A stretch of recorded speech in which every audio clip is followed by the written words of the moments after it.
سلیم نامی ایک عورت رسول کریم صلی اللہ علیہ وآلہ وسلم کی خدمت اقدس میں حاضر ہوئیں اور عرض کیا کہ یا رسول اللہ صلی اللہ علیہ وآلہ وسلم، اللہ تعالیٰ حق بات بیان کرنے سے نہیں شرماتا، اس لیے میں پوچھتی ہوں کہ کیا اطلام سے عورت پر بھی غسل ضروری ہے؟ آپ صلی اللہ علیہ وآلہ وسلم نے فرمایا کہ ہاں، جب عورت پانی دیکھ لے یعنی کپڑے وغیرہ پر منی کا اثر معلوم ہو تو یہ سن کر حضرت سلمہ رضی اللہ تعالی عنہا نے شرم کی وجہ سے اپنا چہرہ چھپا لیا اور کہا، یا رسول اللہ، کیا عورت کو بھی اطلام ہوتا ہے؟ آپ صلی اللہ علیہ وآلہ وسلم نے فرمایا، ہاں، تیرے ہاتھ خاک آلود ہوں، پھر کیوں اس کا بچہ اس کی صورت کے مشابہ ہوتا ہے، یعنی یہی اس کے اطلام کا ثبوت ہے۔ صحیح بخاری حدیث نمبر 130۔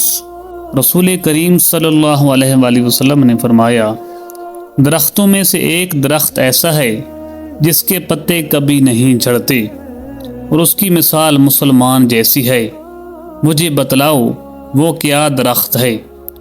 تو لوگ جنگلی درختوں کی سوچ میں پڑ گئے اور میرے دل میں آیا کہ میں بتلا دوں کہ وہ کھجور کا پیڑ ہے۔ عبداللہ کہتے ہیں کہ پھر مجھے شرم آ گئی اور میں چپ ہی رہا۔ تب لوگوں نے عرض کیا، یا رسول اللہ، آپ ہی خود اس کے بارے میں بتلائیے۔ آپ صلی اللہ علیہ وآلہ وسلم نے فرمایا، وہ کھجور ہے۔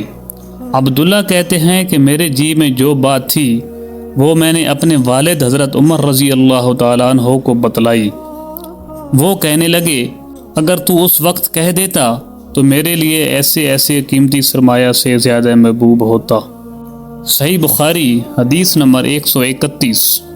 حضرت علی رضی اللہ تعالی عنہ نے فرمایا کہ میں ایسا شخص تھا جس سے جریان مزی کی شکایت تھی، تو میں نے اپنے شاگرد مقداد کو حکم دیا کہ وہ رسول اللہ صلی اللہ علیہ وآلہ وسلم سے دریافت کریں، تو انہوں نے آپ صلی اللہ علیہ وآلہ وسلم سے اس بارے میں پوچھا۔